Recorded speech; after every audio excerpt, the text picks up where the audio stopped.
Hi you guys, so let's talk about section 2. Let's flip through here. Alright, so in section 1 we talked about the Constitution and the principles of the Constitution and the goals of the Constitution, but let's talk about the Constitution as a document itself, okay?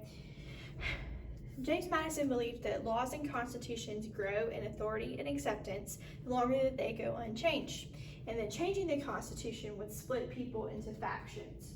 Whereas Thomas Jefferson believed that the Constitution should be revised every generation or so. Something that's very important to remember when you're studying documents, any documents of historical significance, but particularly the Constitution. The Constitution is a product of its time. It reflects the wisdom and the biases of the framers, and that's important. Decisions like the 3/5 compromise, which if you remember is the compromise that counted 3 out of every 5 states in slaves in a state's population count. The continuation of the slave trade, extending suffrage to only white landowning men, are reflections of the thoughts and ideas and attitudes of the time. The Constitution has lasted a long time. It survived the U.S. Civil War. It survived 2 world wars, 2 wars with Britain, presidential assassinations, we've had a few, and several economic crises to become the world's oldest written constitution. The amendment process gives Americans the power to change the Constitution. The framers made it deliberately difficult to amend it because they believed that if it was too easy, then we would have tons of amendments. The process to amend the Constitution is described in Article 5. There are 2 ways to amend the Constitution. 2 ways to propose amending the Constitution and 2 ways to ratify the amendment. So there are 4 methods of amending the Constitution.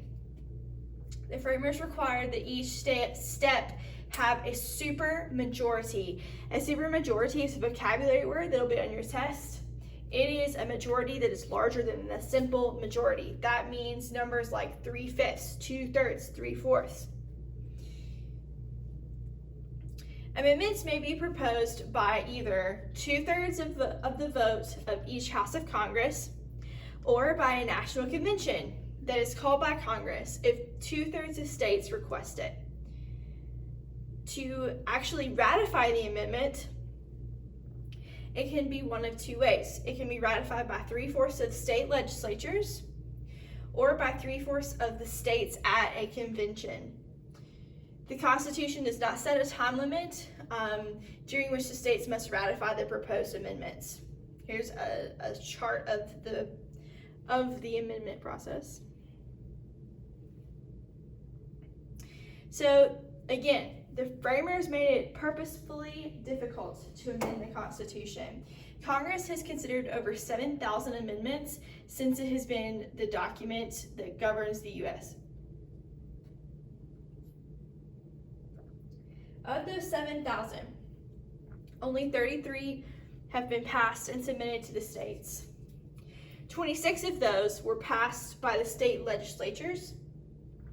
Amendment 21 was ratified through the state convention process.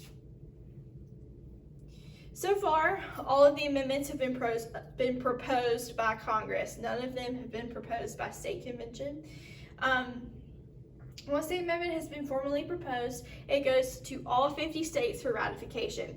Congress determines what method of ratification they would like for each amendment. Repeal is a vocab word that means to cancel or to revoke by legislative act.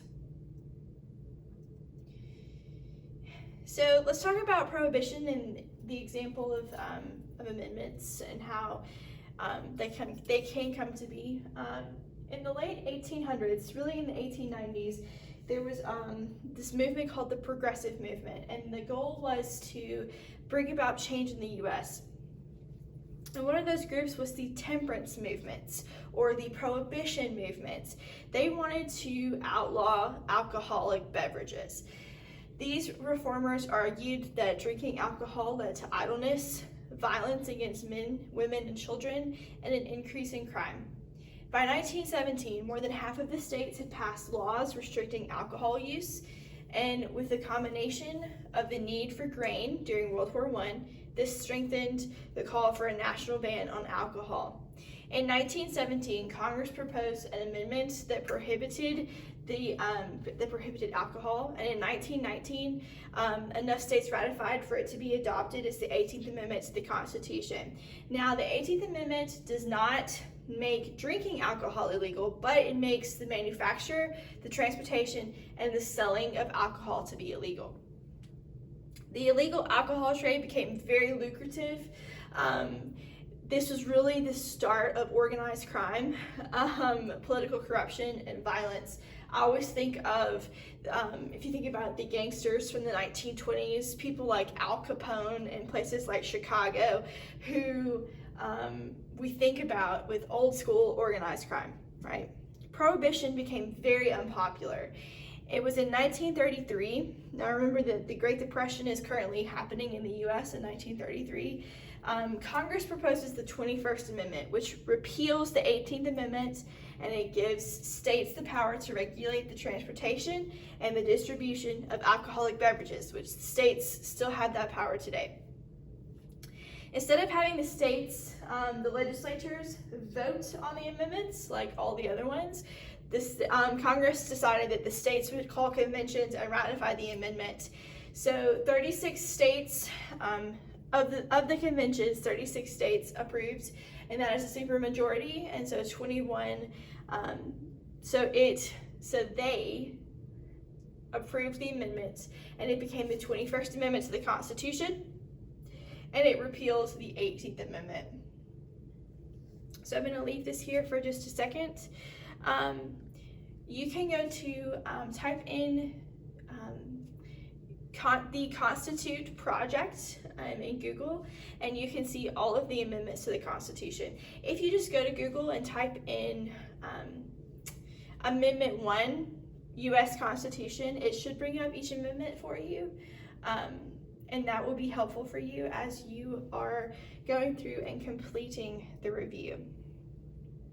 I hope this has been helpful, and don't forget that you need to complete the Section 2 review in Schoology.